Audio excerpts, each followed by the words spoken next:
Regionálne pracovisko Národnej siete rozvoja vidieka pre Prešovský kraj v roku 2013 realizovalo viacero úspešných aktivít, ktoré boli zamerané predovšetkým na vyzdvihnutie možností rozvoja vidieckého cestovného ruchu, zaktivizovanie mladých ľudí v oblasti rozvoja vidieka, prezentáciu a vzájomnú spoluprácu medzi miestnymi akčnými skupinami pôsobiacími na území Prešovského samosprávneho kraja. V mesiaci marec realizovalo regionálne pracovisko informačný seminár, ktorý sa konal v Lipanoch. Jeho cieľom bolo prispieť k podpore rozvoja služieb v rámci cestovného ruchu na vidieku v podmienkach Prešovského kraja. Pre mladých ľudí so záujmom pôsobiť na vidieku bol zorganizovaný regionálny workshop vo Vyšných Ružbachoch, ktorého zámerom bolo podporiť mladých farmárov, ich samozamestnanie na vidieku, tradičné remeslá a vidiecký turizmus. V spolupráci s Úniou regionálnych združení vlastníkov neštátnych lesov Slovenska a Šarišsko-Zemplínskym regionálnym združením vlastníkov neštátnych lesov zrealizovalo regionálne pracovisko workshop Tvoríme tvár vidieka. Jeho cieľom bolo prezentovať možnosti a pripravované programy z programu rozvoja vidieka, ktoré prispievajú ku krajinotvorbe. Regionálne pracovisko sa každoročne zúčastňuje na veľtrhoch a výstavách. Tohto roku sa spoločne s predstaviteľmi miestnych akčných skupín prezentovali na výstave Agrokomplex 2013 a taktiež na medzinárodnom veľtrhu Agrotravel Kielce. Významné bolo aj stretnutie s aktérmi rozvoja vidieka v Žilinskom kraji, ktoré prinieslo pre zúčastnených mnoho podnetných informácií a poznatkov pre ich vlastnú inšpiráciu. V spolupráci s miestnou akčnou skupinou Šafrán zrealizovalo regionálne pracovisko aktivitu workshop na retrojarmoku v Kapušanoch.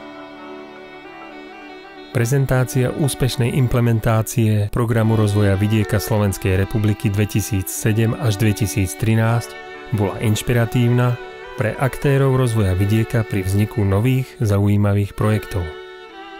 Súčasťou programu bola aj súťaž vo varení tradičnej polievky, ktorej sa zúčastnili všetky miestne akčné skupiny z Prešovského kraja a regionálne pracovisko Národnej siete rozvoja vidieka pre Prešovský kraj.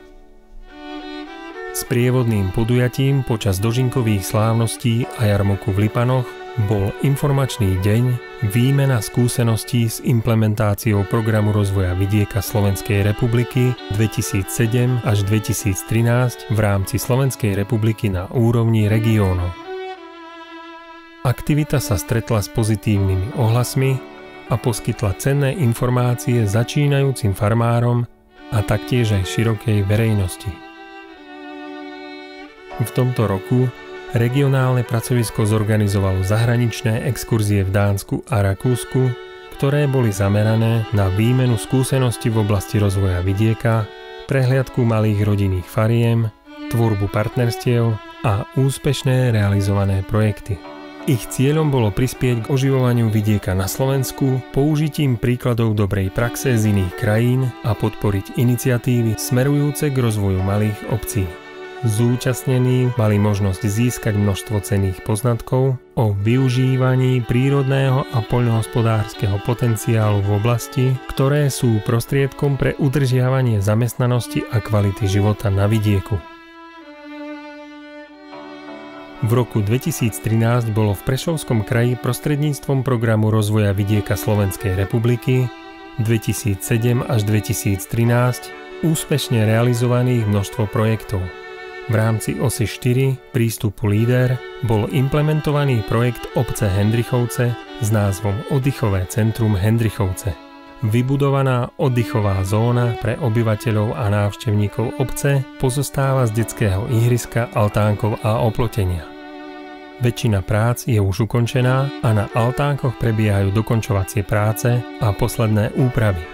Postavené boli 3 altánky, ktoré predstavujú prirodzene pôsobiace a veľmi praktické stavby v parku.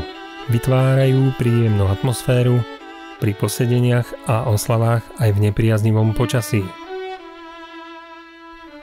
V rámci opatrenia 341 základné služby pre vidiecké obyvateľstvo bolo prostredníctvom osy 4 líder v obci Šariská Poruba vybudované viacúčelové ihrisko. Výstavba detského a športového ihriska prispela k rozvoju a zachovaniu športovej aktivity obyvateľov.